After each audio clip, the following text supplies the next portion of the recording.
नमस्कार, कार्यक्रम संवादमा यहाँहरूलाई स्वागत छ। म नयन सापकोटा। आजको संवादका लागि हामीले स्टुडियोमा निम्ताएका छौँ नेकपा एकीकृत समाजवादी पार्टीका केन्द्रीय सदस्य र यस अगाडि नेकपा एमालेका केन्द्रीय सदस्य, दाङ क्षेत्र नम्बर 1 का सांसद मेटमणि चौधरीलाई निम्ताएका छौँ। नेपालको पछिल्लो राजनीति जसरी अहिले अगाडि बढिरहेको छ, अध्यादेशले एउटा तरङ्ग सिर्जना गरेको छ भने सम्पूर्ण राजनीतिक केन्द्र यतिखेर नेकपा एमाले र नेकपा एकीकृत समाजवादीमा केन्द्रित भइरहेको छ। पार्टी अध्यक्ष केपी ओलीसँग विद्रोह गरेर नेपाल समूहले छुट्टै पार्टी दर्ता गरेका छन्। निर्वाचन आयोगमा यसको छिनोफानो हुन बाँकी रहँदाखेरि नेकपा एमालेका तेस्रो धारले भने पार्टी मिलाउने प्रयत्न पनि गरिरहेका छन् र पनि ओली नसचिएसम्म यो पार्टी एकता हुने सम्भावना छैन भन्दै आउनुभएका नेता मेटमणि चौधरीलाई आज हामीले निम्ताएका छौँ। अब के नेकपा एकीकृत समाजवादीकै पार्टीमा यहाँहरू समाहित भएर अगाडि बढ्ने हो अथवा पार्टी एकताको आशाको किरण पनि जाग्दैछ?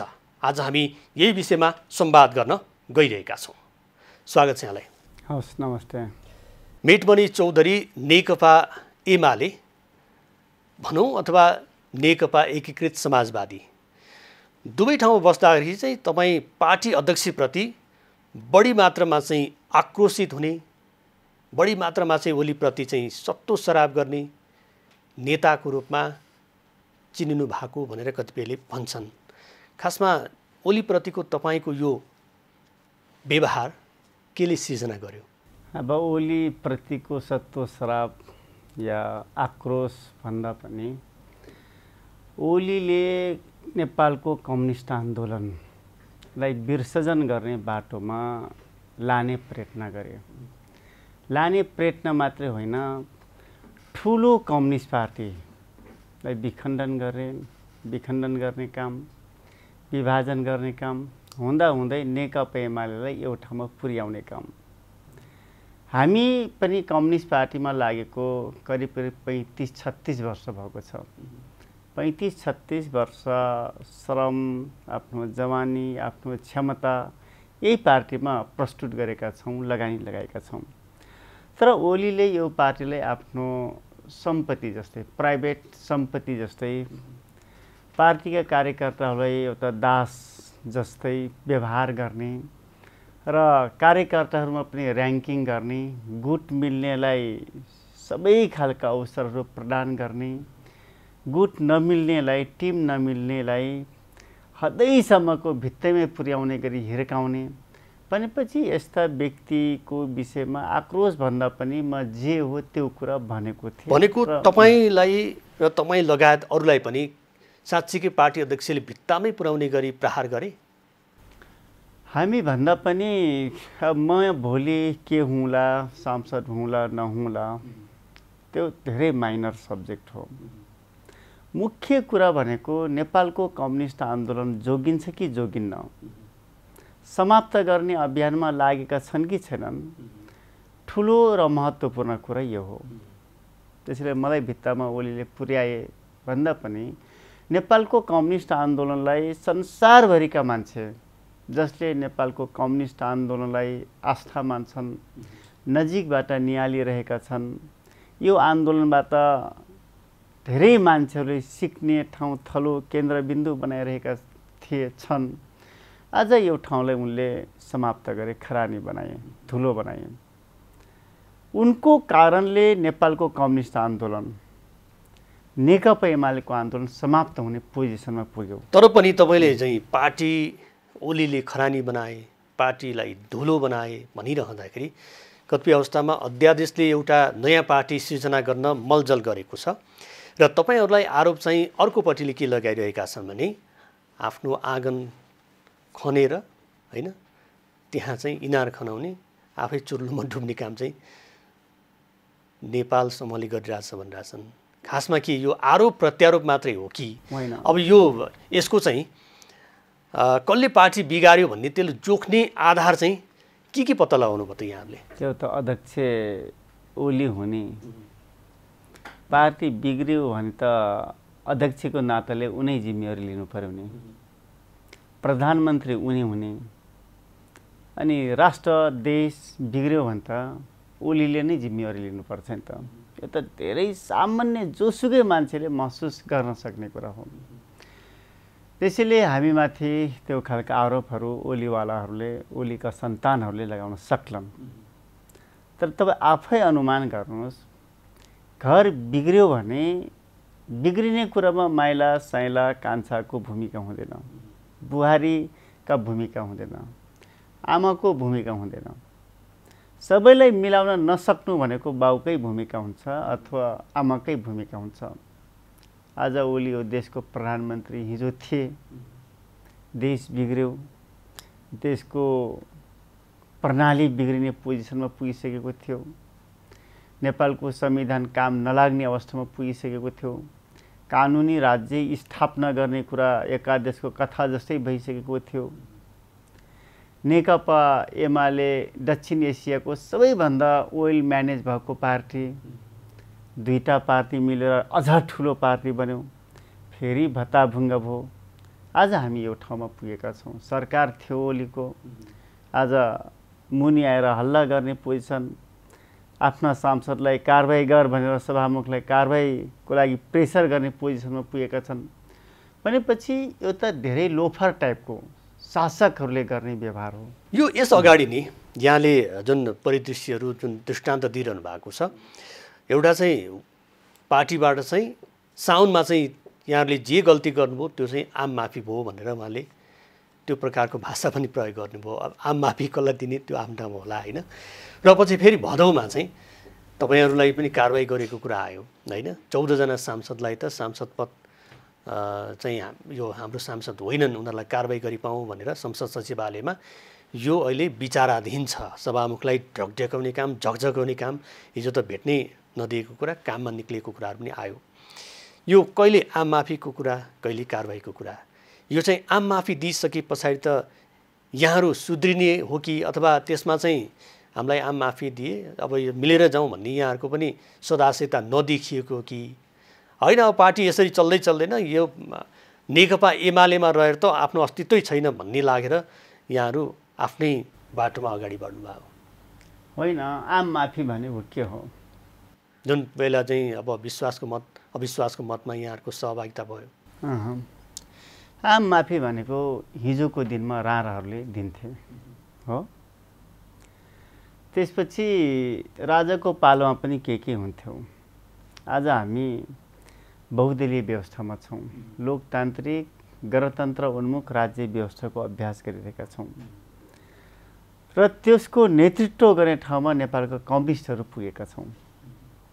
अनि कम्युनिस्ट पार्टीको अध्यक्षले बोल्ने भाषा भनेको आम माफी अथवा राणाहरूभन्दा अगाडि बढेर बोल्ने भाषा हो यो भने यो भाषा भने त्यसरी प्रयोग गरेका छन् भनेपछि ओलीले आफूलाई कम्युनिस्ट ब्याकग्राउन्डबाट कहिले हेर्न चाहँदैनन्। कम्युनिस्ट ब्याकग्राउन्डबाट जनताहरूसँग प्रयोग गर्ने वाक्यहरू, शब्दहरू, आफ्ना कार्यकर्ता नेताहरूसँग गर्ने व्यवहार यो कहिले म्याचिङ गरेन। अब आम माफी भन्ने बित्तिकै के ओली श्री 15 महाराज हुन् त? त्यसै कम्युनिस्ट पार्टी भनेको त सबैभन्दा धेरै डिस्कसन हुने, छलफल गरेर एउटा निष्कर्ष निकाल्ने कुरा, म्याक्सिमम संवाद गर्ने। कुनै बेला कम्युनिस्ट पार्टी, संसारभरिका कम्युनिस्ट पार्टी बन्दाखेरि पनि न्यायिक सङ्घ पहिले थियो। न्यायिक सङ्घबाट कम्युनिस्ट पार्टी बन्दा संसारभरिका मानिसहरू दाजुभाइ दिदीबहिनीहरू हौँ भन्ने स्लोगनको ठाउँमा संसारभरिका मजदुरहरू एक हौँ भन्ने रिप्लेस गर्नको लागि 1 वर्ष लागेको थियो। तर आज ओली आफूलाई श्री 15 महाराज धिराज ठान्ने अनि संवाद नगर्नुपर्ने, मानव उनी भनेका महाराज धिराज हुन्, अरू भनेका सबै नोकर चाकर हुन्, सर्भेन्ट हुन्, उनका दास हुन्, त्यस्तो व्यवहारले त को मान्छ? अब यो आधा दशकसम्म तपाईँको अघिल्लो अध्यक्ष र अहिलेको संयोजक होइन, नेपाल र ओलीको जुन कुम मिलेको थियो झन्डै 49 वर्षसम्म त उहाँहरू एउटै पार्टीमा होइन, कतिपय अवस्थामा 2054 सालमा पार्टी विभाजन हुने अवस्थासम्म उहाँहरूले चाहिँ आफ्नै एउटा चाहिँ सङ्गठनलाई सुदृढ गर्नुपर्छ भन्ने हिसाबले लाग्नुभयो र अहिले 2078 सालसम्म आइरहँदाखेरि पनि त्यो अवस्था थियो होइन। 77मै बिग्रिएको कुराहरू पनि छ होइन, पुस 5 मा। र यो खासमा अहिले झ्याट्टै यो अवस्था त आएको होइन होला होइन, यसभन्दा अगाडि पनि उतार चढाव त भयो भनेको 9 महाधिवेशनमा हार पछाडि चाहिँ नेपाल ओलीप्रति चाहिँ तिक्तता बढ्दै गएको हो कि 50 वर्षसम्म चाहिँ सँगै रहने पार्टीका दुई शीर्षस्थ नेता अहिले छुट्टिनु पर्ने अवस्था आउनुको पछाडि तपाईँले मूल कारण चाहिँ के देख्नुहुन्छ? एउटै व्यक्तिलाई मात्रै दोष हो कि अरू पनि छन् यसमा? होइन, दोष ओलीको मात्रै हो भनेको नेतृत्व जसले सम्हाल्छ त्यसकै मात्रै दोष हुन्छ? म तपाईँले जस्टिफाई पनि गर्छु, म हावा तालमा कहिले बोल्दैन। हजुर, 2071 सालमा महाधिवेशन भयो, ओली चुनाव जित्नुभयो, माधव कमलले 45 भोटले चुनाव हार्नुभयो। अब माधव कमलको टिमबाट म केन्द्रीय कमिटीको सदस्य भएँ। चुनाव पछाडि 2074 सालमा निर्वाचन भयो। यो निर्वाचनमा वामपन्थी अथवा माओवादी र नेकपा एमालेको बिचमा लगभग एकता गर्ने कुरा, त्यसबेला गठबन्धन थियो। गठबन्धनबाट हामीले निर्वाचित भइसकेपछि संसदीय दलको नेता चुन्नुपर्ने रहेछ। संसदीय दलको नेता माधव कुमार नेपालको प्रस्तावमा झलनाथ खनाल कमरेडको समर्थनमा उहाँ संसदीय दलको नेता बन्नुभयो। भनेपछि संसदीय दलको नेता चुन्नु बनाउनु भनेको अबको प्रधानमन्त्री भनेको यही व्यक्ति हो भनेर सन्देश दिनु पनि हो। दलको नेता जो हुन्छ त्यही प्रधानमन्त्री बन्ने परिपाटी छ। भनेपछि निर्वाचित हुने बित्तिकै कमरेड माधव कुमार नेपाल र कमरेड झलनाथ खनाल कुनै पनि नराखिकन, अझ हामी कसैले पनि जानकारी नगरिकन 9-10 जना कमरेडहरू बसेर ओलीलाई संसदीय दलको नेता प्रस्तावक र समर्थन गरेर चुनिनुभयो। अब हामीलाई पनि अब गुनासो हुने कुरै भएन। अब सिनियर नेताहरूले अब त्यो खालका चुनिसकेपछि यसमा कम्प्लेन गर्ने अथवा गुनासा गर्ने ठाउँ त रहेन, गर्नु पनि हुँदैन होइन। गर्नु हुन्छ तर हामी गरेनौँ। सरकार चल्यो। तर सरकार चलाउनुभन्दा अगाडि पार्टी एकता गर्नको लागि गर्नुभन्दा अगाडि केपी ओली र अध्यक्ष प्रचण्ड कमरेडको बिचमा 5 वटा बुन्दामा सहमति भएको थियो। आधा अवधि सरकारको नेतृत्व गर्ने भनेपछि 2.5 वर्ष प्रधानमन्त्री ओली हुने, 2.5 वर्ष प्रचण्ड कमरेड हुने भनेपछि यहाँसम्म त नेताहरूले सहयोग गरेकै हुन्। पछि नेकपा एमालेको बिचमा यति धेरै, नेपाल कम्युनिस्ट पार्टीको बिचमा यति धेरै कन्फ्लिक्ट भयो, 18 महिनासम्म मिटिङ बस्न नसकेको अवस्था थियो। मिटिङ बसे पनि ओली त्यो मिटिङको निर्णय नमानिदिने कुरा, यो निर्णय गर्नुहुन्छ भने मिटिङमा जान्छु नभए जाँदैन भन्ने कुरा, र पार्टी कस्तो पोजिसनमा पुग्यो भने मिल्नै नसक्ने, विभाजन हुने अवस्थामा पुग्यो। त्यो अवस्थामा पुगिसकेपछि एउटा कार्यदल बन्यो विष्णु पौडेल कमरेडको नेतृत्वमा, तिनटै समूहका 2-2 जनाको उपस्थितिमा। त्यो त छ नि त। र त्यो कार्यदलले पनि 2टा सन्देश दियो, भन्नाले सुझाव गर्यो। महाधिवेशनसम्म ओली नै अध्यक्ष हुने र अर्को चुनावसम्म पनि प्रधानमन्त्री ओली नै हुने। यो ठिक छ नि त कार्यदलको सुझाव। र कमरेड प्रचण्डले पनि के भन्नुभयो भने बिचमा मैले सरकारमा जाँदा म्यासेज जाँदैन, अस्थिरताको सङ्केत जान्छ, जनताहरू पनि नेताहरू खाली सत्ताको भोगी छन् भने म्यासेज जान नदिउँ भनेर पुरै कार्यकाल तपाईँ नै चलाउनुहोस् भनेर प्रचण्ड कमरेडले पनि भन्नुभयो। भनेपछि यहाँ भन्दै ओलीले के गर्नुभयो भने प्रतिनिधि सभा भङ्ग गर्नुभयो। भनेको सबै नेताले लचिलोपन सुरुवाती बिन्दु स्टार्टिङ गर्ने, सबै तपाईँ चलाउनुहोस्, सबै तपाईँ गर्नुहोस् मात्रै कुनै निर्णय गर्नुपर्दा कम्तीमा शीर्ष नेताहरूलाई अथवा कमिटी प्रणाली अनुसार जसरी जानुपर्छ त्यसरी जानुहोस्, तपाईँ आफ्नै तरिकाले जानुहोस् भन्दा पनि नेपालको संविधानमा अनुमान कल्पना समेत नगरेको चिज प्रतिनिधि सभा भङ्ग गर्नुभयो। दुईचोटि भङ्ग भयो। दोस्रो पटक त पहिलो भङ्गको पूर्ण पाठमा आउँदै फेरि दोस्रो पटक भङ्ग गर्नुभयो भनेपछि केपी ओली मात्रै यो देशको जे मन लाग्छ त्यो गर्ने मान्छे अथवा त्यो हैसियत त्यो हकदार मान्छे हो त? भनेको एउटा चाहिँ पार्टीको आन्तरिक कलहलाई मिलाउन नसकेको अवस्था एउटा छ हैन, एउटा त्यो अवस्था छ।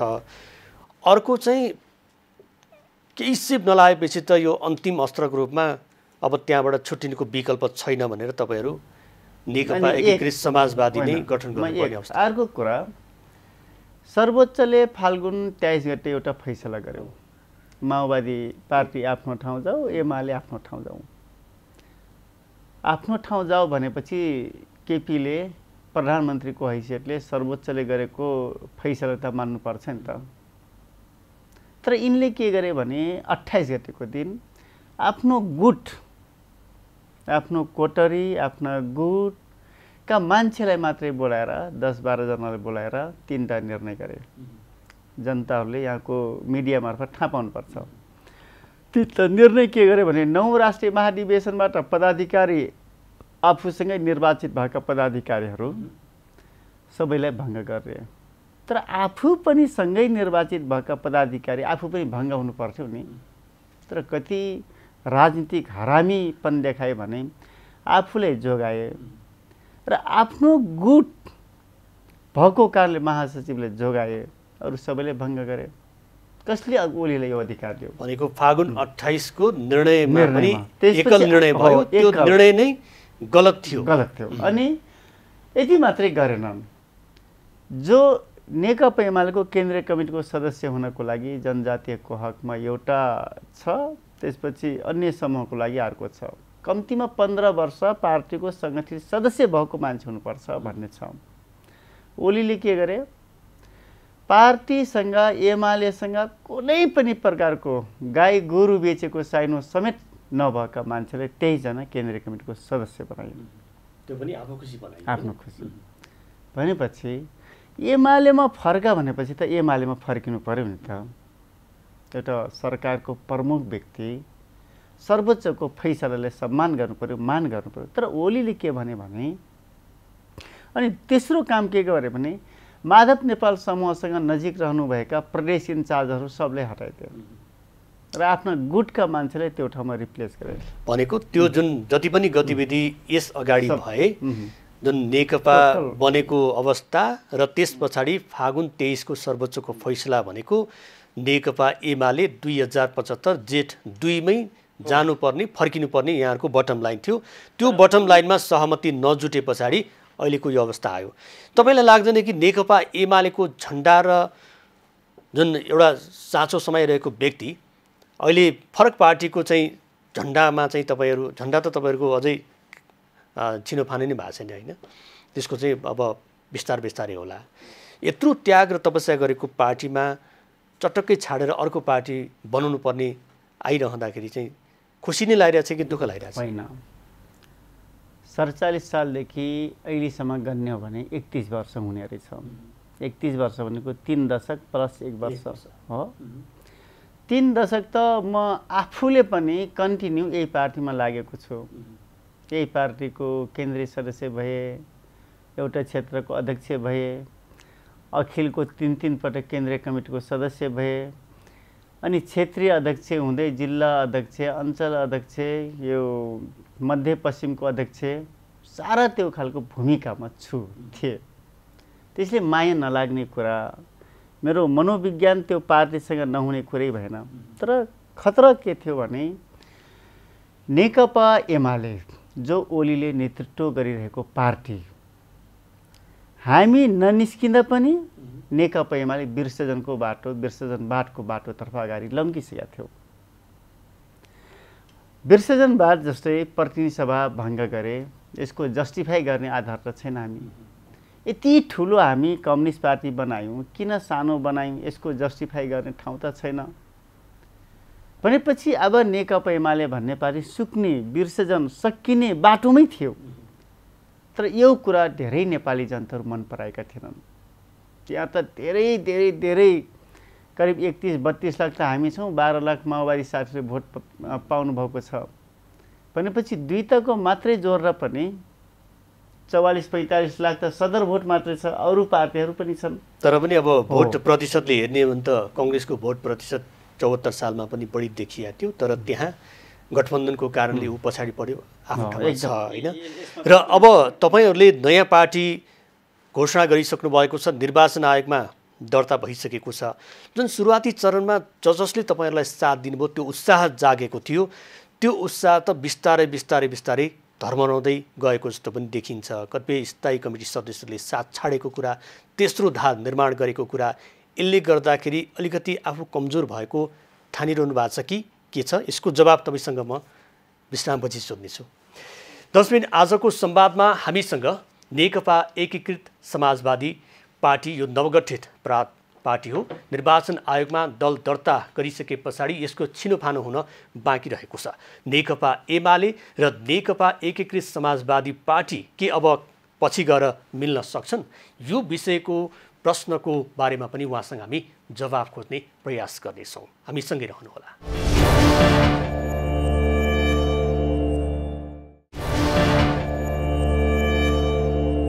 फेरि पनि स्वागत छ कार्यक्रम संवादमा। संवादमा आज हामीसँग कुराकानी गर्नको लागि उपस्थित हुनुहुन्छ नेकपा एकीकृत समाजवादी पार्टीका केन्द्रीय सदस्य अनि दाङ क्षेत्र नम्बर 1 का सांसद मेटमणि चौधरी। फेरि पनि स्वागत छ यहाँलाई। अघि मैले विश्रामभन्दा अगाडि सोधेको थिएँ, जुन उत्साह पहिला थियो नि तपाईँहरूमा, सबैले साथ दिएको जस्तो, साँच्चीकै अब यो पार्टी त एउटा कम्युनिस्ट पार्टी, एकीकृत पार्टी पो भन्छ कि भन्ने तपाईँहरूले पनि सोच्नु भएको थियो। त्यो अभियानमा तपाईँहरू लागिरहनु भएको छ। तर बिस्तारै बिस्तारै साथ छोडेको कुराहरू आइरहेछ। 20% पुर्याउन नदिने अडानका साथ तपाईँकै पहिलेका अध्यक्ष ओली लागिरहनु भएको कुराहरू पनि आइरहेको छ। साँच्चीकै यो अलिक कमजोर हुँदै गइरहेछ कि झन् बढिरहेछ यो उत्साह?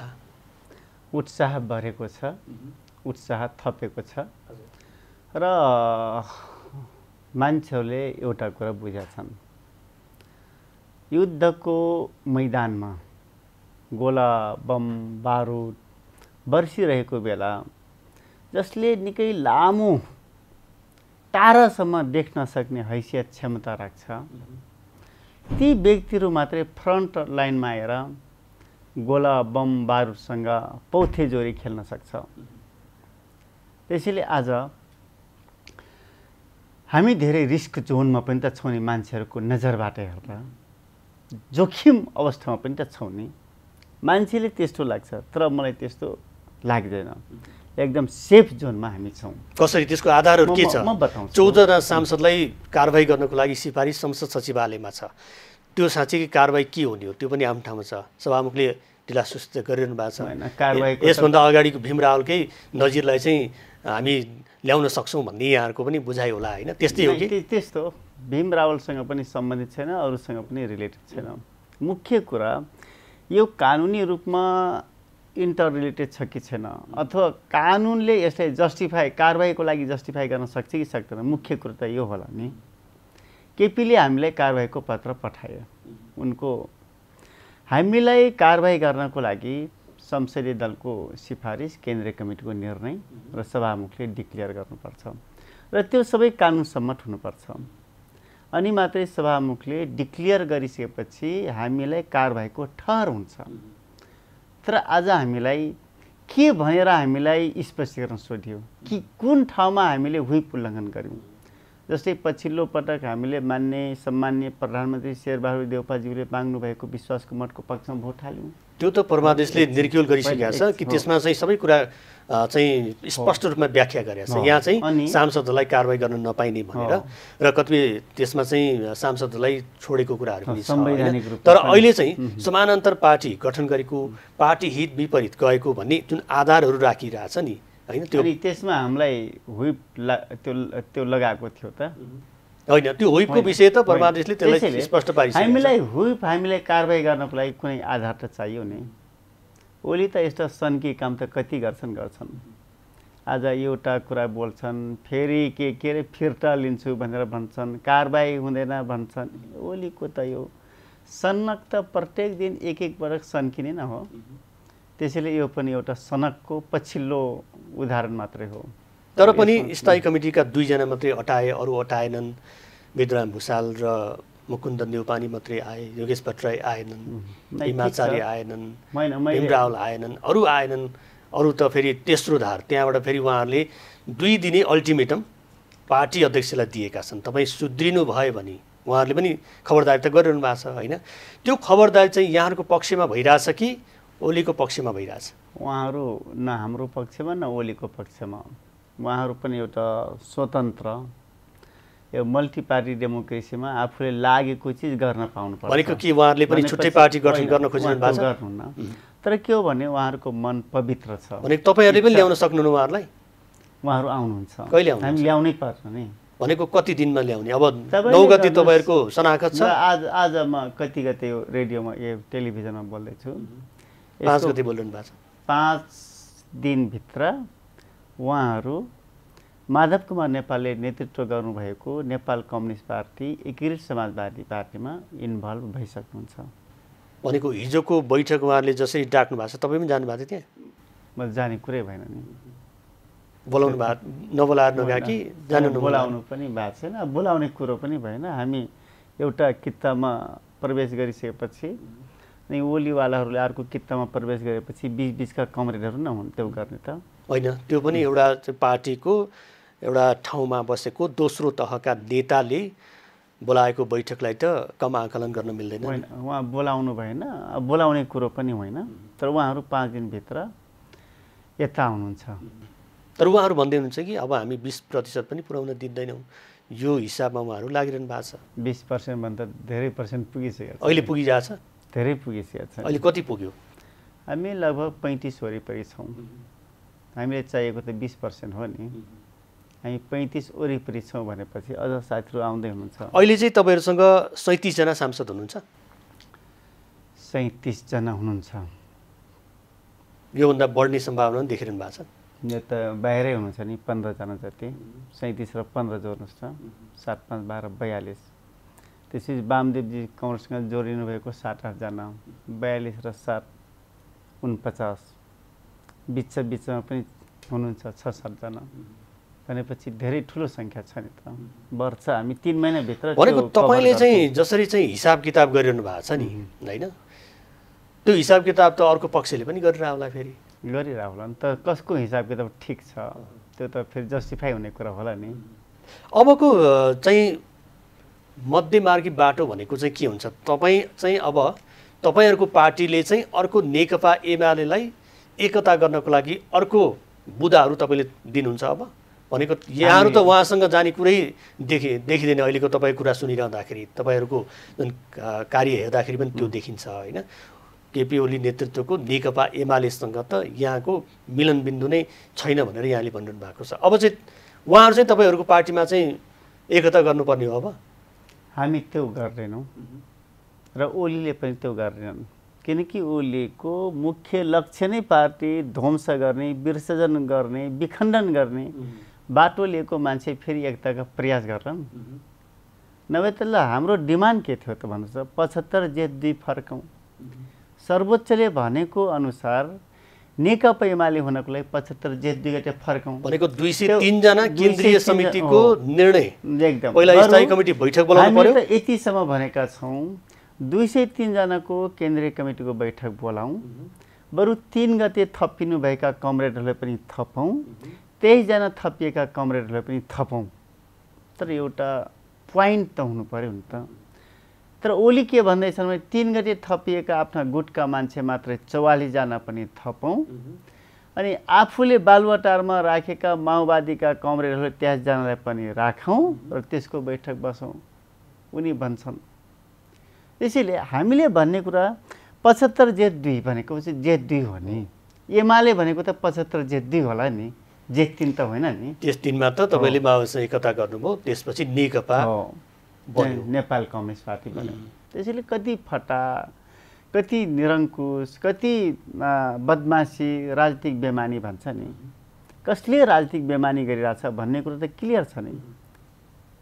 भनेको अब 70 वर्षको उमेरमा माधव नेपाल पनि अगाडि बढ्नु भएको देखिन्छ उहाँको उमेरको हिसाबले होइन। र हाराहारी हेर्ने हो भने त सबै पार्टीका नेताहरूको उमेर त्यति नै छ। कतिपय अवस्थामा चाहिँ पुस्तान्तरण गर्ने कुराहरू पनि आइरहेको छ। र अर्कोतर्फ हेर्ने भने नेपालको राजनीतिमा चाहिँ पदभन्दा बाहेक त अरू कुरा सोच्नै नसक्ने प्रवृत्ति पनि देखा परिरहेको छ। अहिलेको यो विभाजन पनि त्यही आधारमा टेकेर पद लोलुपताकै कारण भन्न मिल्छ कि अरू के भन्न मिल्छ? होइन, यसमा सत्यताको अंश 0.00001% पनि छैन। हाम्रो पार्टी विभाजनको मुख्य आधार नेपालको कम्युनिस्ट आन्दोलनलाई विसर्जन हुने कुराबाट जोगाउँ भन्ने कुरा न हो। के माधव कुमार नेपालले मलाई अध्यक्ष बनाऊ भनेर कहीँ भनेको सुन्नुभएको छ? बरु केपी ओलीले प्रस्ताव गरेर पठाएको रहेछन्। त्यसपछि हाम्रो दोस्रो प्रतिनिधि सभालाई पुरै कार्यकाल टिकाउँ, भङ्ग नगरौँ, संविधानलाई को रक्षा गरौँ, कानुनी राज्यको स्थापना गरौँ, अध्यादेश मार्फत देश नचलाउँ, पार्टीभित्र मनोमानी नगरौँ, अनि संवैधानिक नियुक्तिहरूको कुरा पनि जे संविधानमा व्यवस्था छ त्यो गरौँ भनेपछि कानुनी राज्यका कुरा, संवैधानिक राज्यका कुरा, संवैधानिक व्यवस्थाका कुरा मात्रै गरेका छौँ। अनि संविधानका कुरा हामीले गरेका छौँ, कानुनी राज्यका कुरा उठाइरहेका छौँ, प्रणाली जोगाउँ भनिरहेका छौँ। अनि त्यो पदसँग सम्बन्धित छ भनेर कसरी क्वेसन उठिरहेछ? भनेको अहिलेको अध्यादेश नआइदिएको भए चाहिँ तपाईँहरू पार्टीमै सङ्घर्ष गरिरहनु पर्थ्यो। यसले चाहिँ नेकपा एकीकृत समाजवादी पार्टी गठन गर्नको लागि यहाँहरूले जोडबल गर्नुभयो कि यसले गर्दाखेरि चाहिँ देशमा झन्झन अस्थिरता पो पैदा हुने भयो जस्तो पनि देखिन्छ होइन। पार्टी धेरै हुँदाखेरि जसरी बेमेलको अवस्था आउँथ्यो भने अब अहिले त नेकपा माओवादी केन्द्रलाई पनि पार्टी फुटाउन सजिलो भयो, कङ्ग्रेसलाई पनि पार्टी फुटाउन सजिलो भयो। 10%, 12%, 12जना 13जना भए पनि पार्टी फुट्ने सम्भावना देखिएको छ। यसले गर्दाखेरि त दलहरूको भिड लाग्ने भएन। अब पार्टी विभाजन हुने कुरा, मुलुक अस्थिरतातर्फ जाने कुरा पार्टी धेरै भएर हुँदैन। यो अध्यादेशलाई तपाईँहरूले स्वागत नगर्ने त कुरै भएन होइन। एकदमै यो आउनु ठिक हो उसमै धेरै ठिक। मैले तपाईँले एक दुईवटा मात्रै दृष्टान्त बताउन चाहन्छु। 15 सालमा त 2टा पार्टी 3टा पार्टी मात्रै थियो नि। काङ्ग्रेसले 109 मध्ये 74 ठाउँमा जितेकै हो। यो भनेको 2/3 भन्दा धेरै हो। 2-3टा पार्टी कम्युनिस्टले 4 ठाउँ मात्रै न जितेको हो। त्यसपछिको धेरै सङ्ख्या भनेको 22वटा सङ्ख्या भनेको गोर्खा परिषदको थियो। तर पनि के त्यसले अस्थिरता दियो त? स्थायित्व दियो? भनेको 2048 सालदेखि हेर्ने हो भने त अहिले 74 सालसम्म आउँदाखेरि जसले बहुमत ल्यायो त्यो पार्टी चाहिँ पुराकालै चलाउन नसक्ने अवस्था पनि सिर्जना भएको छ। कुनै पनि राजनीतिक दलले चलाउन सकेन। काङ्ग्रेसले पनि बहुमत ल्याएको थियो 48 सालमा, एमाले ल्यायो 40 साल भन्नु, 56 साल भन्नु, 64 सालमा माओवादीले भन्नु, 74मा हामी 2/3 ल्यायौँ भनेपछि यो किन यस्तो भइरहेछ भन्दाखेरि जो शासक हो नि, शासकसँग मुलुक चलाउन सक्ने योग्यता भएन। अब के माधव नेपालसँग चाहिँ त्यो योग्यता देखिनु भएको छ यहाँले? अहिले म देख्दैन। अहिले माधव नेपालप्रति विश्वास छैन तपाईँलाई? विश्वास चाहिँ किन नहुनु, मेरो आस्थाको धरोहर हो माधव नेपाल। यो मुलुकले चाहिने व्यक्ति हो। तर म के भन्दैछु भने नेपालको राजनीतिक दलसँग त्यो खालको क्षमता निर्माण हुन सकेन। तर पनि माधव नेपालले गरेर अरू दललाई चाहिँ हैसन्चो बनाएको भन्ने कुराहरू पनि आइरहेको छ होइन। पार्टी कमजोर बनाएपछि त अरूले काखी बजाउने पनि होइन। तपाईँहरूलाई त ठिक्क पऱ्यो भन्दा होला। नेपालको संविधान 72 सालको संविधान तपाईँ पल्टाएर हेर्नुहोस् त। भाग 3मा मौलिक हक अन्तर्गत कुनै पनि नेपाली नागरिकले आफूलाई मन परेको पार्टी छान्न पाउने, राजनीतिक दलहरू खोल्न पाउने। आज महन्त ठाकुरको हालत के थियो? महन्त ठाकुर जनता समाजवादी पार्टीको अध्यक्ष थिए। आज पार्टी विहीन भन्ने अवस्थामा उहाँ पुग्नु भएको थियो। भनेको एउटा नेतालाई जोगाउनको लागि यो अध्यादेश आउनु होइन भनेको यो मिलेमतोमै आएको भन्ने कुरो बुझिन्छ। मिलेमतो होइन, होइन सबैलाई ठाउँ दिनु पर्यो। आवश्यकताले हो। नेतालाई जोगाउने अध्यादेश भन्नु पर्यो। त्यो होइन, आखिरमा त्यही देखियो। होइन, नेपालको संविधानको मौलिक हकमा लेख्ने अनि मौलिक हकले कारण गर्नु पर्दैन। तर पनि संसद हुँदाहुँदै अध्यादेश ल्याउने, भोलि अघिल्लो दिन संसद बन्द गरिदिने, भोलिपल्ट अध्यादेश ल्याउने, यो चाहिँ एकदम संविधानमै लेखेको छ। संसद चलिरहेको बेला अध्यादेश ल्याउनु मिल्छ त? सांसद रोकेरै अध्यक्ष आउने हो होइन, त्यही त भनेको। सांसद हुँदा चाहिँ आँखामा पट्टी कसने, तर सांसद बन्द गर्ने अनि अध्यादेश ल्याउने होइन। त्यो संवैधानिक तपाईँ पनि एउटा चाहिँ प्रतिनिधि हुनुहुन्छ, संसदमा आएर चाहिँ त्यसमा चाहिँ विषयमा बहस गरेर ल्याउनु पाए अझ राम्रो हुन्थ्यो होला। नै अध्यादेश आउने भनेकै सांसद रोकेर त्यो ग्याप टाइममा आउने हो। त्यो त चोर बाटोबाट आयो भन्नेहरू छन् नि, मान्छेले त भन्छन्, अनेक प्रतिक्रिया दिन्छन्। तर ठाउँ हुँदाहुँदै अर्को को ठाउँबाट आयो भन्ने कुराहरू होइन। यो पनि ठाउँ हो, झ्यालै हो, ढोकै हो। त्यसलाई भनेको यो अध्यादेश चाहिँ तपाईँहरूको एउटा सङ्गठन दोस्रो पार्टी बनाउनको लागि कति चाहिन्छ भनेर त्यो लेखाजोखा गरेर सरसल्लाह गरेर आएको हो। त्यो मलाई थाहा छैन, तर के थियो भने महन्त ठाकुरहरूको समस्या त्यो त 36 जनामा पुष्पकमल दाहाल र शेरबहादुर देउवाले नै भने 36 जनामा 9 जना मात्रै सांसदहरू मान्यज्यूहरू, त्यो भनेको 20% हो। उहाँहरूलाई समेत मध्यनजर गरेर ल्याएको अध्यादेश हुनसक्छ। भनेको यो चाहिँ दुई पार्टीलाई देखाइयो, तर यसले चाहिँ अरू पार्टीलाई पनि असर गर्ने देखियो होइन। होइन, यो लोकतान्त्रिक राज्य व्यवस्थामा तपाईँलाई त्यो जुन पार्टी हुनुहुन्छ त्यो पार्टीसँग मेल भएन अथवा बस्ने इच्छा जाहेर गर्नु भएन, चाहना भएन भने त अर्को पार्टी खोल्न पाउनु पऱ्यो नि त। नभए त किन मौलिक हकमा किन राख्ने, हटाइदिउँ न त, जलाइदिउँ न त, मान्दैनौँ भनेर घोषणा गरौँ न त, संविधानमा लेख्ने। तर पनि यसो हेर्दाखेरि चाहिँ निर्वाचन प्रणालीमा हामीले जुन थ्रेसहोल्ड लागू गऱ्यौँ, जसले गर्दाखेरि चाहिँ धेरै भद्रगोल भयो, संसदमा चाहिँ भद्रगोल अवस्था सिर्जना हुन नदिनको लागि जुन 3% थ्रेसहोल्ड राखियो, त्योलाई त्यतापट्टि चाहिँ पार्टीलाई चाहिँ विलिन गराउने कार्य भयो। अर्कोतर्फ हेर्दाखेरि यो 20% अध्यादेश आयो होइन, यो पनि थ्रेसहोल्डले भयो। यसले गर्दाखेरि त त्यो 3% थ्रेसहोल्ड त मार्ने काम गर्यो नि होइन। त्यही नै बरु फुका गरिदियो भने झन् सजिलो होला। होइन, थ्रेसहोल्डले अथवा दुईटा पार्टीले अथवा ठुला पार्टीले मात्रै निकास दिने रहेनछ भन्ने कुरो त प्रुफ त भइसकेको छ नि। भनेको एउटा नेपालमा चाहिँ सिङ्गो पार्टी, एउटा नेतृत्वले मात्रै, एउटा राजनीतिक दलले मात्रै देश चलाउन सक्ने ताकत चाहिँ हामीमा रहन्छ भन्ने बुझ्नुपर्ने अवस्था सिर्जना भयो। त्यो त म हजारवटा मिडियामा बोलिसकेको छु।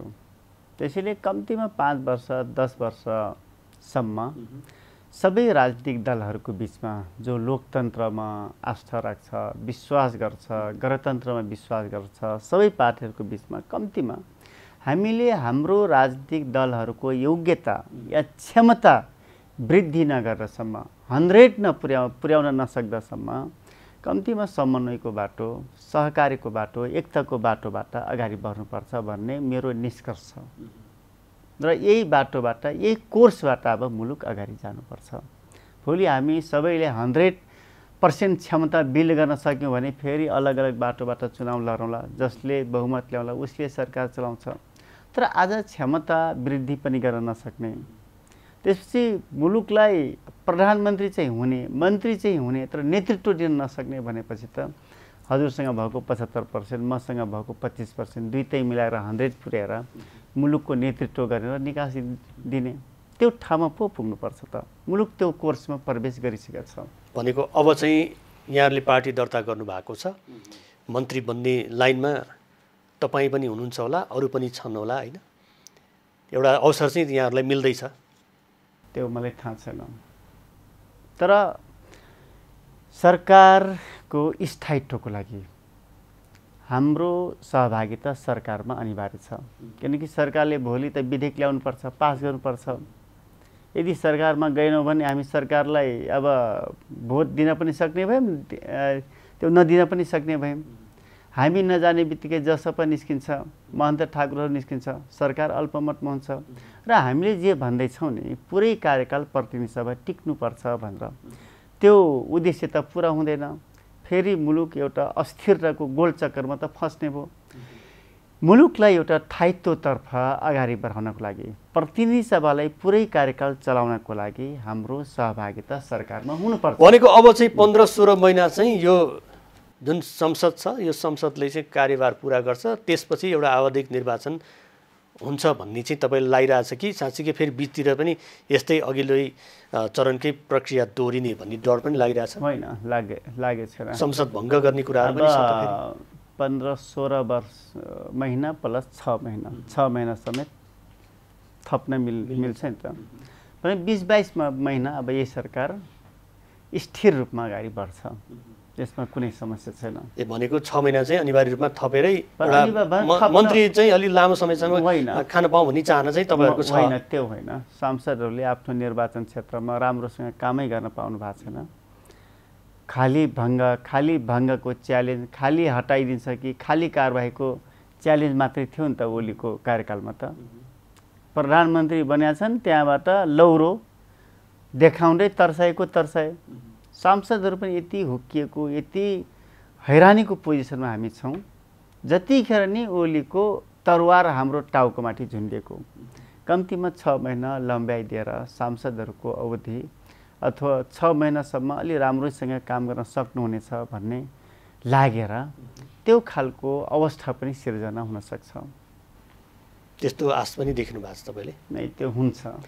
अब अन्तिममा अब दोस्रो तहका तेस्रो धारले एक प्रकारको अल्टिमेटम पनि दिएको छन् होइन, बैठक पनि राखिरहेका छन् र यो तेस्रो धारको प्रसङ्गले यदि मेल खायो भने नेकपा एमालेसँग जुन एउटा विद्रोह थियो त्यहाँ यहाँहरूको, त्यो विद्रोह चाहिँ साम्य हुने आधारहरू तपाईँले देखिरहनु भएको छ?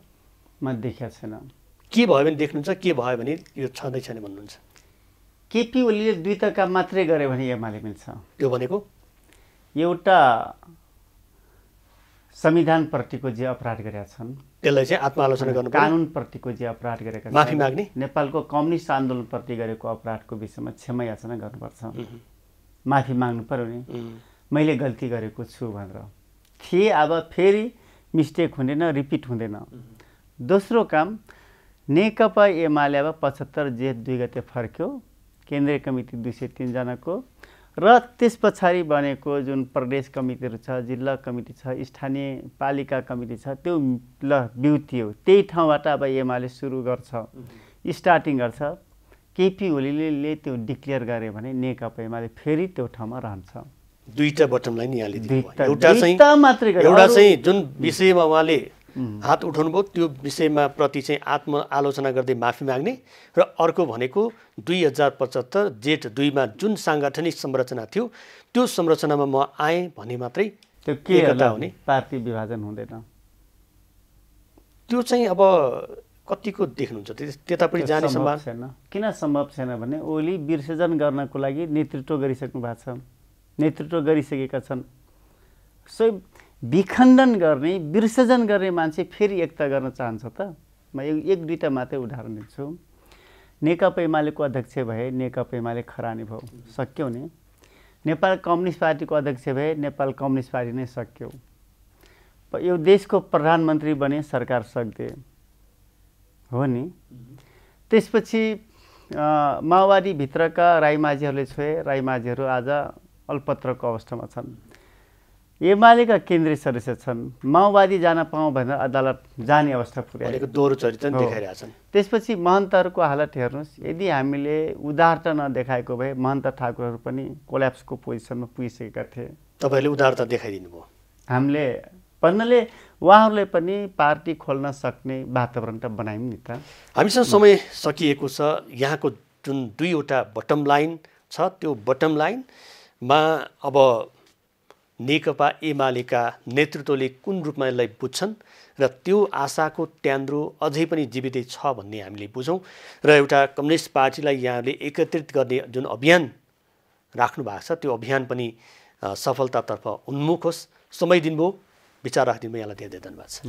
नमस्ते दर्शकबिन, आज हामीसँग संवादका लागि हुनुहुन्थ्यो नेकपा एकीकृत समाजवादी पार्टीका केन्द्रीय सदस्य र दाङ क्षेत्र नम्बर 1 का सांसद माधव नेपाल समूह र पार्टी अहिले गठनको प्रक्रियामा छ। निर्वाचन आयोगमा दल दर्ताको प्रक्रियामा यसले स्वरूप ग्रहण गर्न लागिरहेको छ। एकताको प्रसङ्ग र पछिल्लो राजनीतिको विषयमा उहाँसँग हामीले संवाद गऱ्यौँ। आजको संवादको समय सकिएको छ। खबरभित्रको खबरको लागि हेर्दै रहनुहोला एबी न्युज खबर। नमस्कार।